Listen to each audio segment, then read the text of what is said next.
ಪಕ್ಷದ ಅಧ್ಯಕ್ಷರು ಎಲ್ಲ ಜವಾಬ್ದಾರಿಯನ್ನು ಒಟ್ಟಿಗೆ ತಗೊಂಡು ಈ ರಾಜ್ಯದ ಮುಖ್ಯಮಂತ್ರಿಯವರ ಜೊತೆ ಕೈ ಜೋಡಿಸಿ ಈ ರಾಜ್ಯದ ಜನಪರವಾದಂಥ ಅನೇಕ ಕಾರ್ಯಕ್ರಮಗಳನ್ನು 5 ಗ್ಯಾರಂಟಿಗಳನ್ನು ಅಭಿವೃದ್ಧಿ ಕೆಲಸವನ್ನು ಭಾಳಷ್ಟು ಸುಲಭ ಶ್ರಮದ ಪತಿಯಿಂದ ನಿರ್ವಹಿಸ್ತಾ ಇರ್ತಕ್ಕಂಥದ್ದು ನಮ್ಮ ಉಪಮುಖ್ಯಮಂತ್ರಿಗಳು. ನೀರಾವರಿ ಕೃಷ್ಣ ಮೇಲುದಂಡೆಯಿಂದ ಹಿಡ್ದು ಭದ್ರಾಯಿಂದ ಹಿಡ್ದು ನಮ್ಮ ರಾಜ್ಯದಲ್ಲಿರ್ತಕ್ಕಂಥ KRS ಇನ್ನಿತರೆ ಎಲ್ಲ ಡ್ಯಾಮಿನ ಪರಿಸ್ಥಿತಿಯನ್ನು ಭಾಳ ಹತ್ತಿರದಿಂದ ನೋಡಿ ಮತ್ತು ಅನೇಕ ಅಚ್ಚುಕಟ್ಟ ಪ್ರದೇಶದಲ್ಲಿ ಆಗಬೇಕಾದಂಥ ಕಾಲುವೆಗಳ ಕೆಲಸಗಳನ್ನು ಸಹ ಕಳೆದ 5 ವರ್ಷದ ಸರ್ಕಾರದಲ್ಲಿ ಏನೆಲ್ಲ ಬ್ಯಾಲೆನ್ಸ್ ಇತ್ತೋ ಅದನ್ನೂ ಸಹ ನಿಭಾಯಿಸ್ಕೊಂಡು ಮಾಡ್ತಾ ಇದ್ದಾರೆ. ಅದರ ಜೊತೆಗೆ ಬೆಂಗಳೂರಿನಲ್ಲಿ ನಿಮಗೆಲ್ಲರೂ ನೋಡಿದ್ದೀರ, ಬೆಂಗಳೂರಿನ ಸೂರ್ಯ ಹುಟ್ಟಿ ಸೂರ್ಯ ಮುಳುಗೋದ್ರೊಳಗಡೆ ಸರಿ ಮಾಡಲಿಕ್ಕೆ ಸಾಧ್ಯ ಇಲ್ಲ. ಕನಿಷ್ಠ 10 ರಿಂದ 15 ವರ್ಷ ಬೆಂಗಳೂರನ್ನು ನಿರ್ವಹಿಸಿದ್ರೆ ಮಾತ್ರ ಬೆಂಗಳೂರನ್ನು ಸುಭದ್ರವಾಗಿ ಅಭಿವೃದ್ಧಿ ಮಾಡಲಿಕ್ಕೆ ಸಾಧ್ಯ ಆಗುತ್ತೆ. ಇವತ್ತು ಅವ್ರು ಆಗ್ತಾ ಇರ್ತಕ್ಕಂಥ ಫೌಂಡೇಶನ್ ಅದು 100 ಟನಲ್ ಇರ್ಬೋದು, ಫ್ಲೈಓವರ್ ಇರ್ಬೋದು, ವಲಯದ ಸುತ್ತ 4 ಸುತ್ತ ರಸ್ತೆಗಳಿರ್ಬೋದು, ಎಲ್ಲವನ್ನೂ ಸಹ ಭಾಳ ದೂರದೃಷ್ಟಿ ಇಟ್ಕೊಂಡು ಭಾಳಷ್ಟು ಕೆಲಸವನ್ನು ಪ್ರಾರಂಭ ಮಾಡ್ತಕ್ಕಂಥ ಪ್ರಯತ್ನವನ್ನು ಮಾಡ್ತಾ ಇದ್ದಾರೆ. ಬಟ್ ಅದಕ್ಕೆ ಟೈಮು ಇವತ್ತಿಗೆ ರಿಸಲ್ಟ್ ಬರಲ್ಲ. ಇವತ್ತು ಸಹ ಏನಪ್ಪ ಬೆಂಗಳೂರು ಅನ್ನೋ ರೀತಿಯಲ್ಲಿದೆ, ಆದರೆ ಅದರ ಫಲಿತಾಂಶ ಕೆಲವೇ ದಿವಸಗಳಲ್ಲಿ ಬರುತ್ತೆ. ಪ್ರಾರಂಭ ಆದಮೇಲೆ ಹಂತ ಹಂತವಾಗಿ ಕೆಲಸ ಕಂಪ್ಲೀಟ್ ಆಗುತ್ತೆ ಅನ್ನೋದನ್ನು ಹೇಳ್ತಾ, ನಿಮ್ಮ ಕೃಷಿ ಇಲಾಖೆಯಲ್ಲಿ ನಿನ್ನೆ ಮುಖ್ಯಮಂತ್ರಿಯವರೇ ಹೇಳಿದರು, ಕಳೆದ 2 ವರ್ಷ ಪ್ರತಿ ವರ್ಷ ನಮ್ಮ ಬೆಳೆ ಹೆಚ್ಚಾಗ್ತಾ ಇದೆ.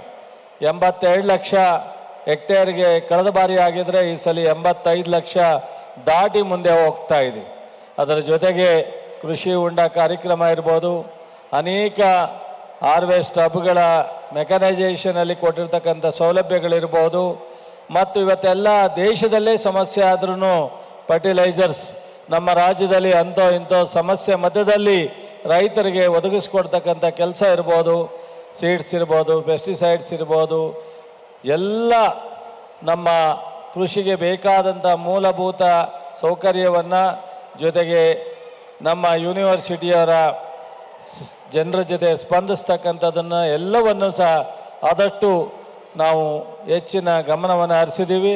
ಇವತ್ತು BJPಯವರು ಮಾತನಾಡ್ತಾರೆ, ಅವ್ರು ಏನಿದ್ರು ಇಲ್ಲ ಧರ್ಮದ ವಿಚಾರ ಮಾತಾಡಬೇಕು, ಯಾವ್ದಾರ ಇಬ್ಬರ ಮಧ್ಯೆ ಜಗಳ ತಂದಿಟ್ಟು ಅದ್ರ ಮಧ್ಯೆ ಬಂದು ನಿಂತ್ಕೋಬೇಕು. ಅದು ಬಿಟ್ಟರೆ 5 ವರ್ಷದ ನಾವು ಕಾರ್ಯಕ್ರಮ ಮಾಡಿದ್ದೋ ಅಂತ ಹೇಳೋದಿಲ್ಲ, ಮುಂದೆ ನಾವು ಮಾಡ್ತೀವಿ ಅಂತಲೂ ಹೇಳೋಕ್ಕಾಗಲ್ಲ, ಅಥವಾ ನಮ್ಮ ತಪ್ಪನ್ನು ಹುಡ್ಕೋಕ್ಕೂ ಆಗ್ತಾಯಿಲ್ಲ. ಇವತ್ತು ನಿಮ್ಮೆಲ್ರಿಗೂ ಗೊತ್ತಿದೆ ಅಸೆಂಬ್ಲಿ ಹೇಗೆ ನಡೀತು ಈ ಒಂದು ಅವಧಿನಲ್ಲಿ ಅಂತ. ಅವ್ರು ಏನಿದ್ರು ಅಲ್ಲಿ ಇಲ್ಲಿ ಹೋಗಿ ಭಾಷಣ, ನಮ್ಮ CT ರವಿ ಭಾಷಣ ನೋಡಿದಿರಲ್ಲ, ಇವತ್ತು 2 ಭಾಗ ಆಗಿ ಕೂತಿರೋ BJP, ಯತ್ನಾಳ್ ಬಂದು 1 ಭಾಷಣ, CT ರವಿ ಅಶೋಕರ್ 1 ಭಾಷಣ. ಇದನ್ನು ನಾವೆಲ್ಲರೂ ಸಹ ನೋಡ್ತಾ ಇದ್ದೀವಿ. ಮಂಡ್ಯ ಜಿಲ್ಲೆಯಲ್ಲಿ ಏನಾದರೂ ಮಾಡಿ ಡಿಸ್ಟರ್ಬ್ ಮಾಡಬೇಕು ಅನ್ನೋ ಒಂದು ಪ್ರಯತ್ನವನ್ನು ಜನತಾದಳ ಮತ್ತು BJP ಇಬ್ಬರು ಸೇರಿ ಪ್ರಯತ್ನವನ್ನು ಮಾಡ್ತಾ ಇದ್ದಾರೆ. ಆ ಪ್ರಯತ್ನ ಅವರಿಗೆ ಫಲ ಸಿಕ್ಕಲ್ಲ ಅಂತ ಗೊತ್ತಿದ್ದರೂ ಪ್ರಯತ್ನ ಬಿಡ್ತಾ ಇಲ್ಲ.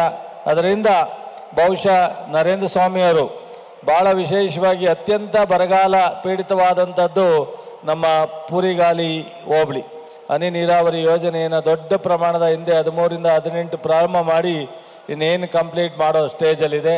ಜೊತೆಗೆ ಈ ಕಿರ್ಗಾವಲಿಂದ ಅಲಗೂರು ಕಸ್ಬಾ ಎಲ್ಲ ಹೋಬಳಿಗೂ ಸಹ ಅತ್ಯಂತ ಅಭಿವೃದ್ಧಿಯ ಒಂದು ಯೋಜನೆಗಳನ್ನ ತಂದು ಮಾಡ್ತಾ ಇರ್ತಕ್ಕಂಥದ್ದು ನೀವು ನೋಡಿದ್ದೀರಾ ಅಂತ ಹೇಳಿ ನಿಮ್ಮೆಲ್ರಿಗೂ ಭಾಳ ಯಶಸ್ವಿಯಾಗಿ ಕಳೆದ ವರ್ಷ, ಈ ವರ್ಷ, ಮುಂದಿನ ವರ್ಷವೂ ಇದೇ ರೀತಿ ಮಾಡ್ತಾರೆ.